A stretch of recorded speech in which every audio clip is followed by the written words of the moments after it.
প্রিয় দর্শকবৃন্দ, নুরা পাগলার লাশ পোড়ানোর সত্য বেরিয়ে এলো। আসলে সত্য কোনো সময় গোপন থাকে না। আওয়ামী লীগের কিছু সন্ত্রাসী ক্যাডার বাহিনী তার লাশ পোড়ায় দিয়েছিলেন। এখন তারা ধরা পড়ছে। বিস্তারিত শুনুন ডেস্ক রিপোর্টে। এবার বেরিয়ে এলো নুরা পাগলার লাশ পোড়ানো ব্যক্তিদের আসল পরিচয়। এতদিন তৌহিদি জনতার ঘাড়ে দোষ চাপালেও অবশেষে জানা গেল ঘটনার পেছনের কারিগর আসলে নিষিদ্ধ সংগঠন ছাত্রলীগের দোসররা। এরই মধ্যে ঘটনার সাথে জড়িত উপজেলা ছাত্রলীগ ও স্বেচ্ছাসেবক লীগের 2 নেতা সহ 5 জনকে গ্রেফতার করেছে পুলিশ। তাদের বিরুদ্ধে অভিযোগ, রাজবাড়ীর গোয়ালন্দে ইমাম মেহেদীর দাবিদার ভণ্ড নুরাল পাগলের আস্তানায় ও পুলিশের গাড়িতে হামলায় ক্ষতিগ্রস্ত করার। গোয়ালন্দ থানার ভারপ্রাপ্ত কর্মকর্তা ওসি মোহাম্মদ রফিকুল ইসলাম এই তথ্য নিশ্চিত করে বলেন, গ্রেফতার করা আসামিদের রাজবাড়ী আদালতে পাঠানো হবে।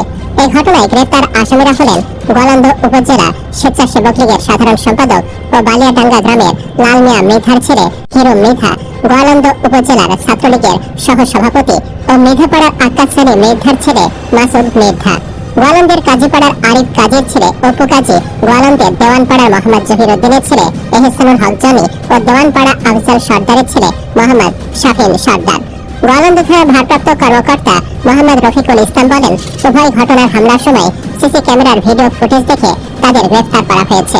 এ বিষয়ে অজ্ঞাতনামা ৩৫০০ জনকে অভিযুক্ত করে থানায় মামলা করা হয়েছে। বাকিদেরও গ্রেফতারের চেষ্টা চলছে। জানা গেছে, গোয়ালন্দ পৌরসভার 5 নম্বর ওয়ার্ডে দীর্ঘদিন ধরে দরবার শরীফ গড়ে তোলেন নুরুল হক।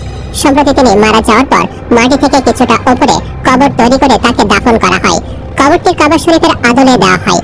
এ নিয়ে গত কয়েকদিন ধরে উত্তেজনা চলছিল। স্থানীয় প্রশাসন দুপক্ষকে নিয়ে বিষয়টি সমাধানের চেষ্টা করে। থানা পুলিশ সূত্র জানায়, শুক্রবার জুম্মার নামাজের পর ইমান আকিদা রক্ষা কমিটির ব্যানারে পূর্ব ঘোষণা অনুযায়ী মুক্তিযোদ্ধা শহীদ ফকির মহিউদ্দিন আনসার ক্লাবে বিক্ষোভ কর্মসূচি ডাক দেওয়া হয়। বিক্ষোভ সভায় বক্তব্য শেষে বিক্ষুব্ধ জনতা দরবারের দিকে যেতে চাইলে স্থানীয় প্রশাসন ও থানা পুলিশ তাদের ঠেকানোর চেষ্টা করে। এ সময় বিক্ষুব্ধ জনতা গোয়ালন্দ উপজেলা নির্বাহী অফিসারের সরকারি গাড়ি, অতিরিক্ত পুলিশ সুপার ও গোয়ালন্দ ঘাট থানার ওসির গাড়ি ভাঙচুর করে। এ সময় দরবারের ভক্ত, স্থানীয় প্রশাসন, পুলিশ সহ 50 জনের বেশি আহত হয়েছেন। সে সঙ্গে 5 পুলিশ সদস্য ও স্থানীয় প্রশাসনের 2 জনকে পিটিয়ে ও ঢিল ছুড়ে আহত করে। এরপর বিক্ষুব্ধ জনতা নুরাল পাগলের বাড়ি ও দরবারের গেট ভেঙে ভেতরে প্রবেশ করে ভবন ও দরবার শরীফ ভাঙচুর ও অগ্নিসংযোগ করে। এক পর্যায়ে তৌহিদি জনতা নুরুল হক ওরফে নুরাল পাগলের লাশ কবর থেকে তুলে ঢাকা খুলনা মহাসড়কের পদ্মার মোড় এলাকায় নিয়ে পুড়িয়ে দেয়। এই ঘটনায় আহত রাসেল মোল্লার মৃত্যু হয়। শুক্রবার রাতে ফরিদপুর মেডিকেল কলেজ হাসপাতালে তার মৃত্যু হয়। রাসেল উপজেলার দেবগ্রাম ইউনিয়নের যত মিস্ত্রিপাড়ার আজাদ মোল্লার ছেলে। গোয়ালন্দ ঘাট থানার ভারপ্রাপ্ত কর্মকর্তা ওসি মোহাম্মদ রাকিবুল ইসলাম বিষয়টি নিশ্চিত করে জানান, বিভিন্ন ভিডিও ফুটেজ ও অন্যান্য তথ্য উপাত্ত বিশ্লেষণ করে ঘটনায় জড়িত আসামিদের গ্রেফতার করা হবে। এ নিয়ে পিনাকি ভট্টাচার্য ফেসবুকে একটি পোস্ট করেছেন। তাতে তিনি লিখেছেন, ভিডিও ফুটেজ দেখে অ্যারেস্ট করা হলো, বের হলো লীগ। তৌহিদি জনতাকে যারা ফইন মারিছেন গত 2 দিন ধরে, তাদের এখন কান ধরে তওবা করা উচিত। পিনাকি আরেকটি পোস্টে হাটহাজারী মাদ্রাসার ঘটনা নিয়েও বিশ্লেষণ করেছেন। চট্টগ্রামে সম্প্রতি ঘটে যাওয়া একাধিক ঘটনায় প্রাণহানি, ব্যাপক অস্থিরতা এবং রাজনৈতিক উস্কানির অভিযোগ উঠেছে, যা দেশের সামগ্রিক পরিস্থিতি নিয়ে উদ্বেগ বাড়িয়েছে। জনপ্রিয় অনলাইন অ্যাক্টিভিস্ট পিনাকি ভট্টাচার্য তার এক ভিডিও মন্তব্যে এই ঘটনাগুলো নেপথ্যে বিদেশি শক্তির হাত থাকার অভিযোগ তুলেছেন। চট্টগ্রামের যশোরের জন্য শোভাযাত্রার সময় পদদলিত হয়ে 2 ব্যক্তি নিহত এবং অন্তত 8 জন আহত হন। পিনাকি ভট্টাচার্য এই মর্মান্তিক ঘটনার জন্য চট্টগ্রাম মেট্রোপলিটন পুলিশ কর্তৃক আরোপিত একটি সংক্ষিপ্ত রুট ম্যাপকে দায়ী করেছেন। তার দাবি, পূর্ববর্তী বছরগুলোতে দীর্ঘপথ ব্যবহার করা হলেও এবছর নিরাপত্তার অজুহাতে রুট ছোট করে দেওয়া হয়, যা ব্যাপক জনসমাগমের কারণে বিশৃঙ্খলা সৃষ্টি করে।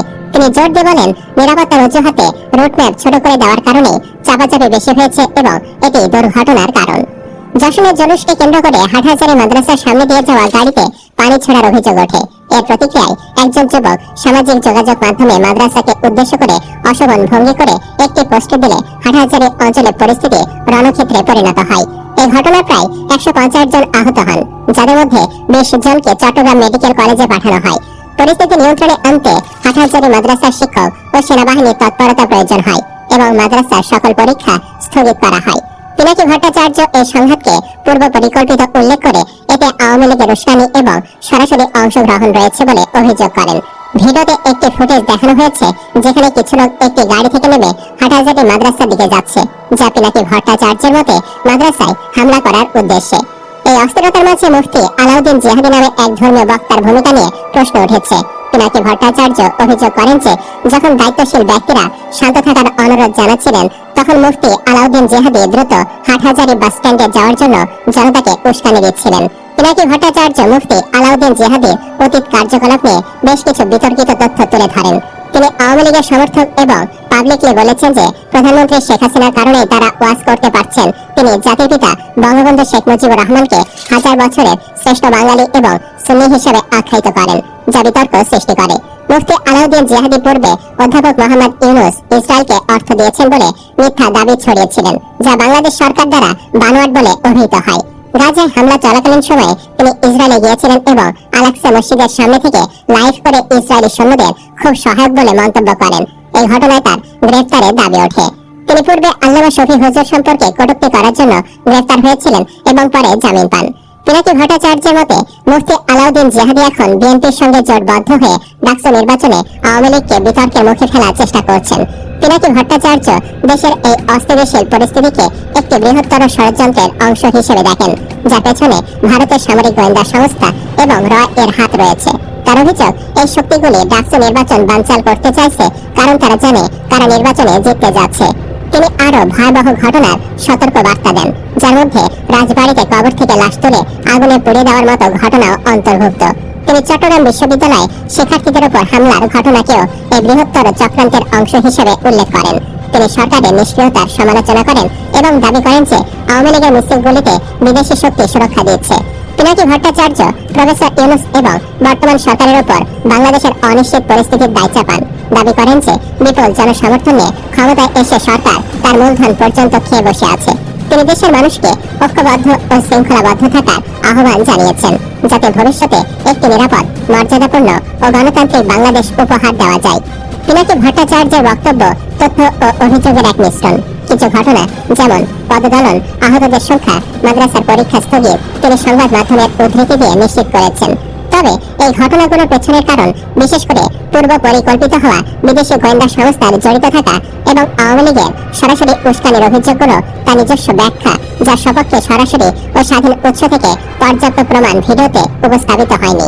তার বক্তব্যে সরকারের প্রতি তীব্র সমালোচনা এবং একটি নির্দিষ্ট রাজনৈতিক পক্ষ ও বিরোধী দলের প্রতি কিছুটা সহানুভূতি প্রকাশ পায়। তার বিদেশি ষড়যন্ত্র তত্ত্ব, যেখানে বিভিন্ন বিচ্ছিন্ন ঘটনাকে একটি একক সূত্রে বাঁধা হচ্ছে, এটি একটি ষড়যন্ত্রমূলক আখ্যানের ইঙ্গিত দেয়। সামগ্রিকভাবে পিনাকি ভট্টাচার্যের বিশ্লেষণ বাংলাদেশের বর্তমান রাজনৈতিক ও সামাজিক অস্থিরতার একটি আবেগপ্রবণ চিত্র তুলে ধরে, যেখানে তিনি ঘটনাগুলোর পেছনে একটি গভীর ও সুদূর প্রসারী চক্রান্তের ধারণা প্রচার করছেন। সে যাই হোক, নুরাপাগলার ঘটনায় এটা নিশ্চিত, দেশে অপ্রীতিকর যেসব ঘটনা ঘটছে তার বেশিরভাগ ছাত্রলীগ করছে। আপনি কি মনে করেন দর্শক? জানিয়ে দিন কমেন্টে। ধন্যবাদ এতক্ষণ সাথে থাকার জন্য।